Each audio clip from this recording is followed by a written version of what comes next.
Halo, perkenalkan nama saya Rabiani Ramaita Rahma. Saya dari TBIB 19. Hari ini saya akan membawakan presentasi yang berjudul Psikologi Perkembangan Remaja. Oke, next slide berikutnya yaitu definisi remaja. Definisi remaja menurut KBBI atau Kamus Besar Bahasa Indonesia adalah masa usia antara 12 sampai 18 tahun dalam proses pertumbuhan seorang individu sesudah meninggalkan masa anak-anak menjelang masa dewasa. Tetapi di sini dikatakan bahwa berarti masa remaja adalah masa belasan tahun, di mana seseorang itu tidak dapat dikatakan lagi anak-anak, tetapi tidak juga dikatakan sebagai orang dewasa karena belum mencapai kematangan jiwa yang sempurna. Oke, definisi berikutnya yaitu menurut para ahli, Zakiyah Darajat pada tahun 1982, seorang ahli psikologi Islam, mengatakan remaja adalah masa yang menjembatani antara usia anak-anak sampai dewasa. Oke, slide berikutnya yaitu karakteristik perkembangan remaja.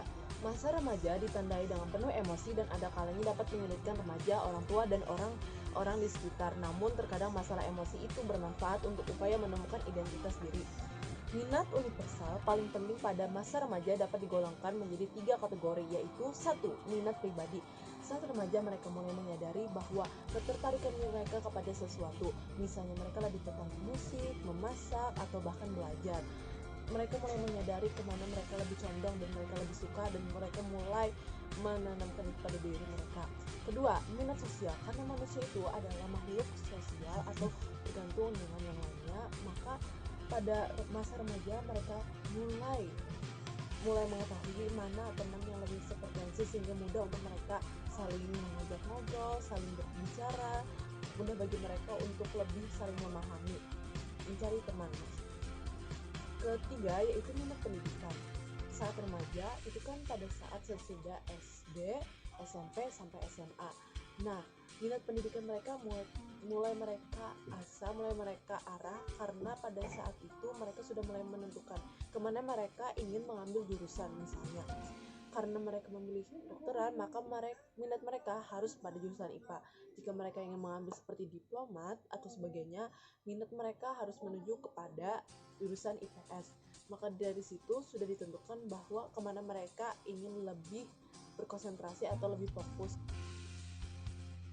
Slide berikutnya yaitu perkembangan kognitif dan bahasa. Mengacu pada teori Pagenberg pada tahun 2003, ciri perkembangan kognitif masa remaja yaitu 1. Mampu melakukan penalaran secara deduktif hipotesis. Artinya, jika seorang remaja dihadapkan pada suatu masalah, mereka sudah mulai menggunakan teori umum dengan berpikir secara sistematis dan dengan berbagai macam penggabungan. Tidak lagi seperti anak kecil yang sembarang untuk berpikir, mereka sudah mulai berpikir. Dan dua, memperlihatkan distorsi kognitif yaitu pandangan imajiner atau khayalan dan dongeng. Mereka menganggap bahwa mereka berada dalam suatu panggung di mana semua orang memperhatikan mereka, sehingga mereka membuat opini yang melambung bahwa diri mereka itu sangat penting. Dikemukakan oleh Sanchok pada tahun 2007, remaja menunjukkan perkembangan bahasa sebagai berikut. 1. Meningkatnya kemampuan memahami literatur yang rumit. Nah, pada saat remaja kan itu sudah mulai kita mengenal bacaan, tulisan dari sekolah, dari sosial media ataupun lingkungan sekitar, sehingga mereka mendapatkan kosakata baru seperti asketisme, hedonisme, cemani, curia, sehingga itulah yang membuat pemahaman literatur mereka lebih mudah karena mereka mendapat kosakata baru. Yang kedua yaitu mengorganisasikan ide untuk menyusun atau menggabungkan kalimat sehingga masuk akal, karena mereka sudah tahu tadi kosakata baru, sehingga mereka pun dengan mudah juga dapat menyusun atau menggabungkan kalimat-kalimat sehingga ketika mereka berbicara mereka dapat memahami lawan bicara mereka atau sama-sama saling mengerti karena kosakata yang baru mereka dapatkan. Tugas perkembangan remaja. Menurut Habig Hartz pada tahun 1990, tugas perkembangan remaja meliputi 1. Mempersiapkan diri untuk mencapai karir dalam bidang kehidupan. Nah, karena pada saat masa remaja tadi mereka sudah mulai mengetahui kemana arah tujuan mereka, maka mereka pun mulai menyusun proses-proses atau mulai mengusahakan apa aja nih yang perlu untuk mencapai karir mereka. Dua, mempersiapkan diri dalam memasuki dunia perkawinan dan kehidupan berkeluarga. Nah, selain karir, mereka juga mempersiapkan dunia perkawinan dan kehidupan keluarga. Artinya, mereka sudah siap bertanggung jawab lebih. Terlepas dari diri mereka sendiri, mereka juga harus bertanggung jawab kepada orang lain. Tiga, memperoleh seperangkat nilai dan sistem etika sebagai pedoman berperilaku. Nah, karena pada saat remaja, dari anak-anak kemudian remaja, mereka pun diajarkan untuk bagaimana cara beretika atau beradab yang baik kepada orang yang lebih tua, bahkan bisa jadi juga menghargai orang yang lebih muda.